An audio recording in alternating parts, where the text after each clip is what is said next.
Pessoal, eu vou trazer um vídeo aqui que é um vídeo de curiosidade, que é um vídeo mais leve só para trazer uma coisa interessante aqui que eu reparei em relação à editora Panini, que é que a Panini ela tem vários títulos dela que são os mesmos títulos que foram publicados na Abril, quer dizer, o nome da revista. Eu percebi isso dando uma olhada em alguns títulos da Panini e alguns que eu já conhecia também, e acabei percebendo essa curiosidade e eu vou trazer para vocês agora nesse vídeo.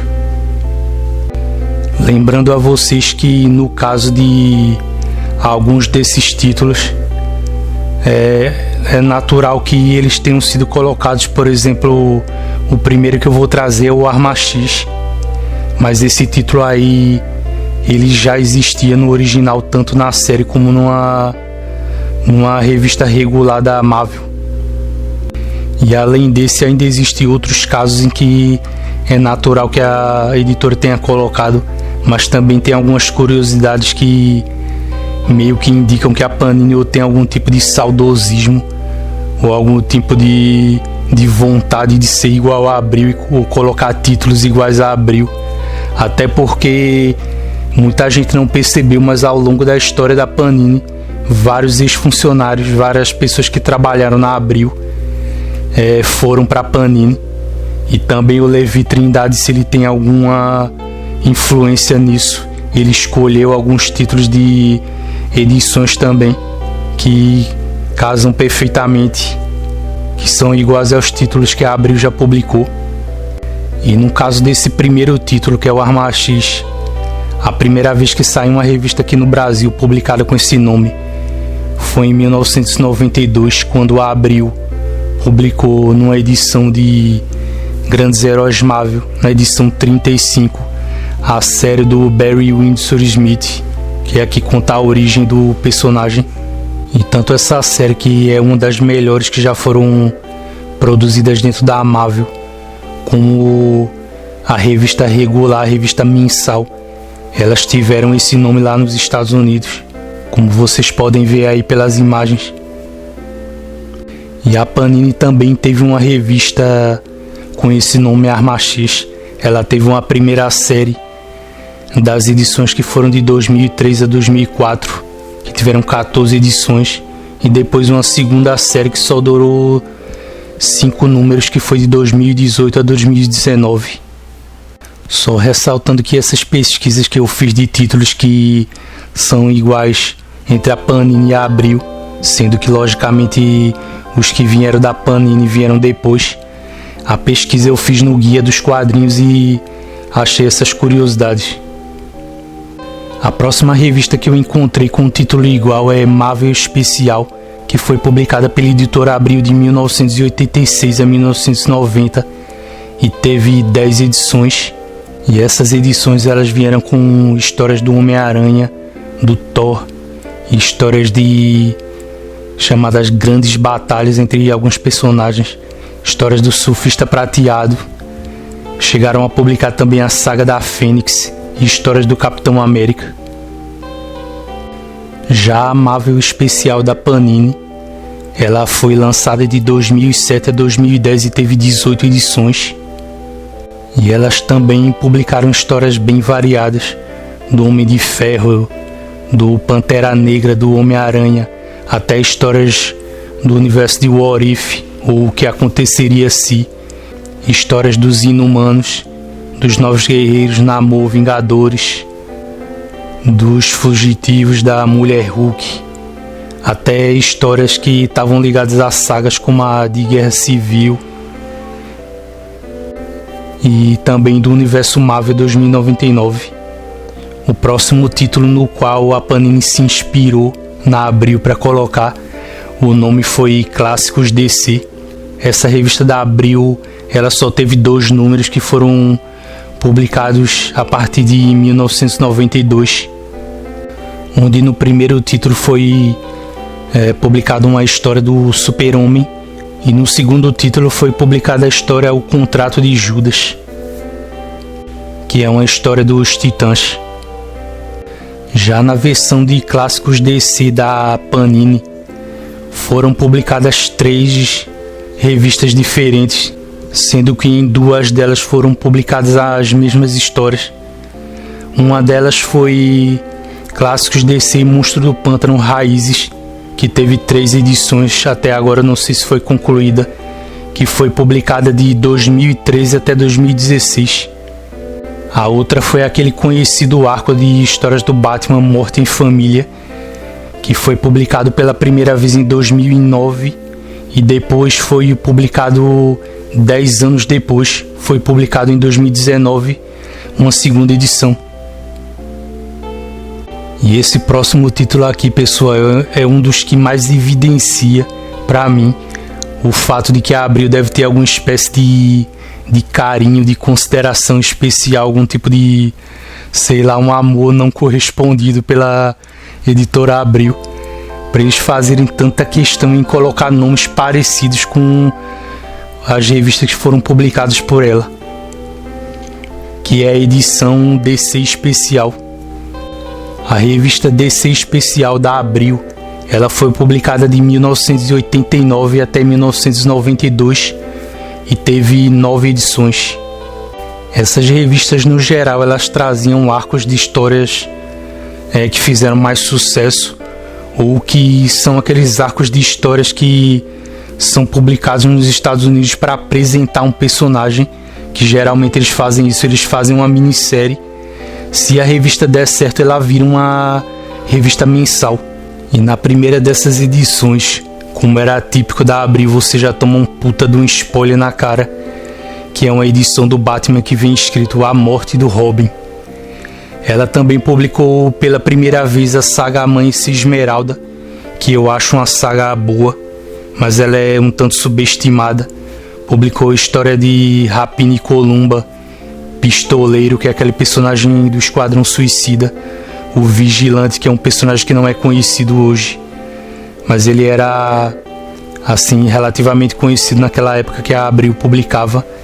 Uma edição especial do Aquaman e também uma edição com o Pacificador, que esse personagem a DC tentou emplacar ele. Ele não era da editora, ele é um personagem que foi assimilado pela DC depois que a editora comprou a Carlton Comics, e ele chega a ser mais desconhecido até do que o Vigilante hoje em dia. Então a gente vê a DC Especial da Abril. Ela durou de 2004 a 2008 e teve 17 edições. E apesar dessa série não ter durado tanto assim quanto poderia, ela também publicava arcos fechados. Publicou histórias do Arqueiro Verde, do Lanterna Verde, Gavião Negro, Liga da Justiça. Mas o melhor material e o motivo pelo qual essa série da Panini ficou conhecida é por ter publicado pela primeira vez aquela série Gotham City contra o Crime, que é Gotham Central, nos Estados Unidos, que é uma série excelente do Batman, que na verdade é sobre a polícia de Gotham. Eu tenho essa série nas edições da própria DC Especial, que foram publicadas em papel Pisa Bright, mas hoje em dia, se você quiser procurar por elas, a Panini republicou há um tempo atrás, só que republicou naquele padrãozinho, né? Padrão Panini de qualidade, com aquele precinho camarada que só a Panini sabe fazer, e é por isso mesmo que eu nunca vou me livrar das minhas edições em papel Pisa Bright. Essa aqui não é possível, essa aqui todo mundo conhece, todo mundo que viveu naquela época da Abril conhece essa edição, que é Grandes Heróis Marvel. Ela foi separada em 3 séries quando foi publicada pela Abril. Uma foi de 1983 a 1999, que tiveram 66 edições. A segunda série foi de 2000, somente nesse ano, e contou com 6 edições. E a terceira série durou de 2000 a 2001 e teve 17 edições. Essa Grandes Heróis Marvel aí é o típico exemplo do que a Abril fazia, que sempre que ela precisava que uma revista alcançasse a outra, ou um título que tivesse com a cronologia atrasada demais, ela ia lá e publicava um arco para dar uma adiantada na cronologia ou para manipular de algum jeito o andamento das histórias.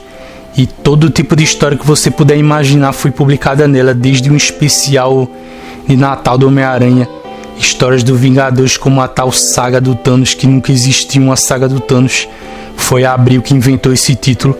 Mestres do Kung Fu, X-Men, Vingadores, Quarteto Fantástico, Homem de Ferro, aquela batalha que o Homem de Ferro teve com o Doutor Destino, a guerreira Sônia, eu acho que se pronuncia Sônia e não Sonja, histórias da Tropa Alpha, Surfista Prateado, todo tipo de história que você puder imaginar, inclusive algumas histórias que eu li que eram muito boas, por exemplo as histórias dos X-Men, com aquele arco em que eles são transformados em vampiros, histórias do Quarteto Fantástico que eles vão para o espaço, que eu acho que é aquela fase do John Byrne. As próprias histórias da Tropa Alpha deveriam ter os roteiros dele e os desenhos do John Byrne. Então teve muita coisa variada. A segunda série, que foi aquela que só durou 6 títulos, eu acho que a Abril tentou dar uma repaginada nos quadrinhos, mas a proposta devia ser a mesma, publicar arcos fechados de personagens variados. Tinham Vingadores ali, eu acho Capitão América, Quarteto, Justiceiro, Homem de Ferro e eu acho que até uma história do Thor. E já na terceira série, foi aquela série em que a Abril teve uma das ideias mais imbecis, que foi aquela ideia de fazer a tal linha Premium, e eles transformaram Grandes Heróis Marvel num título mensal que publicava várias histórias de personagens da Marvel: Capitão América, Quarteto Fantástico, Demolidor, Thunderbolts, Homem de Ferro, Vingadores e Hulk. E essa aí foi uma série que, por pior que ela fosse naquele momento em que a Abril estava trazendo essa linha que até hoje é mal vista, é amaldiçoada pelos leitores, apesar de que hoje em dia você consegue comprar essas edições baratas, mas naquela época era uma facada na jugular do leitor. Ela durou até o número 17. Já Grandes Heróis Marvel, da editora Panini, parece até que a Panini teve algum tipo de rivalidade com a Abril, que só de birra ela resolveu fazer um número a mais. A terceira série de Grandes Heróis Marvel na linha Premium durou 17 números e a da Panini durou 18 números exatamente. Ela foi publicada de 2011 a 2012 e assim como a Grandes Heróis Marvel da Abril, a edição da Panini ela também devia publicar arcos fechados ou histórias ali para poder dar um andamento e acelerar um pouco mais a publicação de alguns títulos, e a maioria deles não foram tão variados como as das edições da Abril. Eram mais histórias de Wolverine, muito história de X-Men, X-Force, algumas do Thor, algumas do Justiceiro, mas no geral era Wolverine e X-Men. Esse título Grandes Heróis Marvel, ele foi um dos melhores assim da Abril. E eu juro a vocês que eu adoraria se a Panini tivesse copiado um título que deixasse mais ainda evidente a cara de pau da Panini. Ela tivesse publicado um título como Super Aventuras Marvel, porque aí eu ia dar risada de verdade. Eu acho que o Levi ficou meio tímido e nunca chegou a publicar um título, nunca chegou a copiar na verdade esse título, porque ele sabia que Super Aventuras Marvel é a melhor revista que já foi publicada, se não uma das melhores, assim, top 3 que a Abril publicou. Então ele deve ter ficado um pouco intimidado, mas pode ter certeza, tem um monte de gente ali dentro da Panini que sente alguma espécie de carinho secreto pela Abril. Tanto é que eles se deram o trabalho até de pegar um título que era de uma revista obscura, que é aquela Marvel Saga. A Panini também tem um título igual. Essa revista da Abril ela durou de 1991 a 1992, pouco tempo, e só foram publicadas 5 edições. Essa aí também ela deveria funcionar meio que no esquema da Grandes Heróis Marvel, publicando alguns arcos. E teve histórias do Capitão América, Quarteto Fantástico, X-Men, histórias do Thor também, e histórias, eu acho, da Tropa Alpha. Já tá um Marvel Saga, para vocês verem aí que eu não tô brincando em relação a essa coisa da Panini de copiar títulos da Abril. Ela é recente, ela foi publicada há pouquíssimo tempo, tá datada agora de julho de 2020, e a primeira edição traz uma história do Homem-Aranha. É um título novo que já vem com esse nome aí repetido da editora Abril, Marvel Saga. E vamos ver se esse título vai durar, porque a Panini ela anunciou, se eu bem me lembro, através do Levi Trindade, que esse título meio que veio para compensar o fim da coleção histórica Marvel. Mas tá aí, é a prova de que a minha teoria não é tão infundada assim. Outro título que eu trago para vocês aqui, que é idêntico ao um título que a Panini publicou, idêntico ao título da Abril, é Os Melhores do Mundo.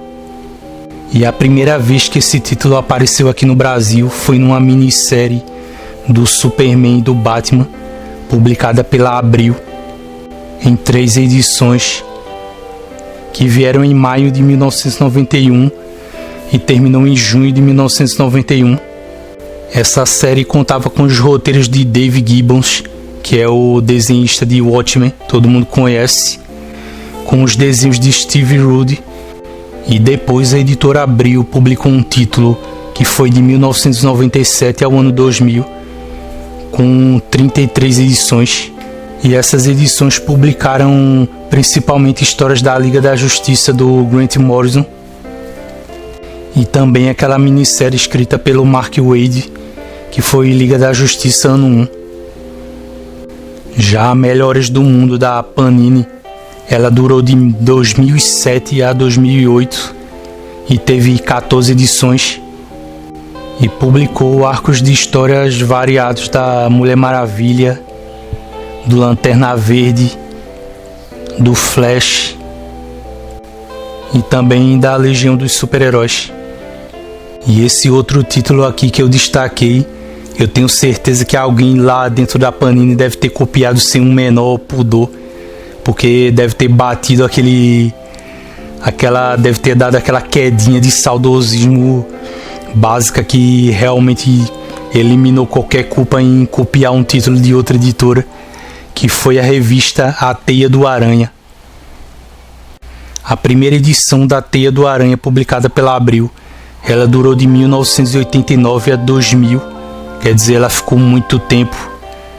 Ela teve 129 edições, e eu estava falando sobre o top 3 de revistas, na verdade revistas da Marvel.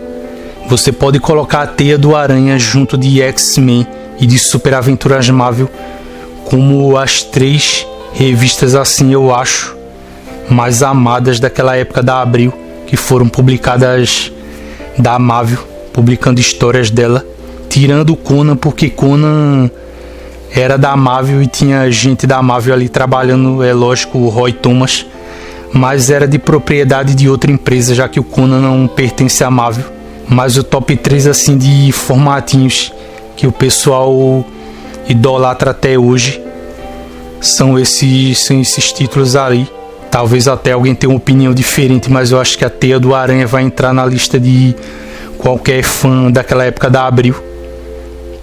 E apesar de eu não ser hoje em dia um grande fã daquelas edições de formatinho, pelo problema que elas tiveram em ser publicadas de cortar material, reeditar, diminuir o tamanho da revista, ainda assim eu consigo gostar dessas edições. Como todo mundo já sabe, essa série ela publicava histórias antigas do Homem-Aranha, arcos bem importantes ali que se tornaram clássicos do personagem. E eu vou confessar uma coisa para vocês: quando eu li essas histórias, quando eu era adolescente e eu pegava essas revistas da Teia do Homem-Aranha, eu achava esse logotipo da revista um dos melhores que já foram feitos. Apesar de que vai ter gente que não vai gostar, mas eu acho que ele casava perfeitamente. E também o título Teia do Aranha é um título muito bom para o personagem. que não precisa nem sequer citar o nome do personagem inteiro, mas já remete ao Homem-Aranha. E no mesmo caso da Arma X, esse aqui é um título óbvio, porque existe um título chamado Web of Spider-Man lá nos Estados Unidos, quer dizer, a Teia do Aranha. É só uma tradução do título que já existia lá fora, e tanto a Abril como a Panini utilizaram esse título nas revistas delas. Já a descarada A Teia do Aranha da editora Panini, ela teve 23 edições, e eu não sei bem que tipo de histórias ela publicou, se ela publicava histórias de títulos do Homem-Aranha mais para desaguar a cronologia do personagem, para não ficar faltando nada dele publicado aqui, porque sempre tem o título principal e tem mais alguns títulos ali que tanto a Abril como a Panini publicavam para poder não só manter mais material do personagem em bancas, porque você vê X-Men, Homem-Aranha e um outro personagem, por exemplo, da DC, Super-Homem, Batman, esses personagens aí, pelo volume de histórias também, e pelo fato de serem personagens muito queridos e ter muitas histórias, ser mais procurado pelo público, eles sempre tiveram mais títulos do que os outros personagens das respectivas editoras, tanto da DC como da Marvel. Então não é incomum pensar que essa revista deve ter publicado títulos paralelos ao principal do Homem-Aranha. E para finalizar nessa lista de títulos que existem na Panini que foram inspirados, entre aspas, de revistas da Abril, eu trago a revista X-Men Extra. A primeira X-Men Extra foi publicada pela Abril em 1995 e contou somente com um número. E nessa edição, logicamente, a gente teve um arco dos X-Men chamado Estrela Cadente, que contava com os argumentos de Jim Lee, roteiros de John Byrne, Scott Lobdell e os desenhos do próprio Jim Lee.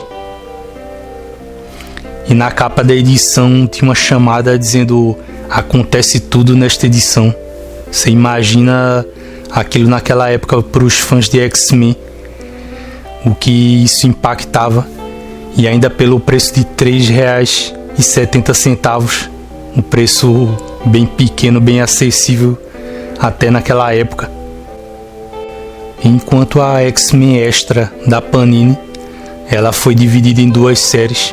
A primeira série foi de 2002 a 2013 e durou 145 edições, foi até um título bem longo. E a segunda série foi de 2014 a 2016 e durou somente 29 edições. Essa edição, como o próprio título sugere, ela deve ter publicado títulos mais alternativos, assim, que giram em volta, como o leitor já está acostumado a ver, do título principal de cada equipe ou personagem.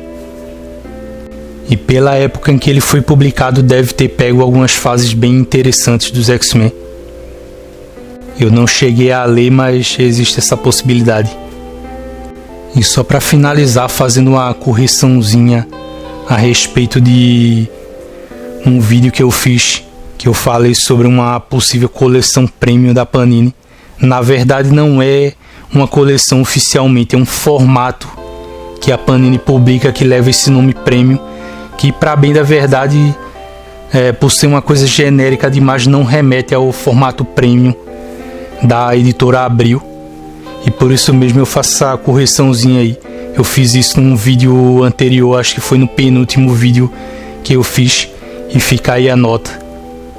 Mas antes de finalizar esse vídeo, eu quero fazer no finalzinho uma indicação de um vídeo do canal Arkham Comics, que é do Fernando, que é o vídeo Reclamar de Preços da Panini e Outros Erros Continua Valendo a Pena, Deu Resultado, que faz parte de uma série de vídeos dele que são os Arkhamcast, é o episódio número 4. Eu achei um vídeo muito bom, e apesar de eu estar falando dele um pouco atrasado, o JR do canal Família Nona Arte já chegou a citar esse vídeo, E como eu achei esse vídeo muito bom, eu achei o tema dele bem interessante, bem relevante, e a opinião do Fernando bem pertinente, eu não posso deixar de indicar ele agora. Então, mais uma vez, eu recomendo que vocês vão até o canal. Todo mundo que está inscrito aqui no meu canal tem obrigação de ir lá no canal do Fernando no Arkham Comics e se inscrever também e acompanhar o canal dele. Obrigação entre aspas, né? Eu estou fazendo uma brincadeira, mas o canal dele é muito bom. Vão lá, se inscrevam. Ele faz uns reviews bons, uns comentários. Nos canais dele faz vídeos também de podcast junto com outros caras ali de outros canais convidados. Então se inscrevam lá e vejam esse vídeo. Tenham um pouco de paciência porque o vídeo tem 54 minutos, mas você pode ver em pedacinhos ali quando você estiver ocupado fazendo alguma coisa, que é o que eu recomendo sempre que façam até com os meus vídeos. E prestigiem o canal do Fernando. Então foi isso, pessoal. Eu fiz esse vídeo mais de brincadeira, mas para trazer essa curiosidade para vocês. Um vídeo mais descontraído, sem muita pretensão. Muito obrigado. Até a próxima e até o próximo vídeo.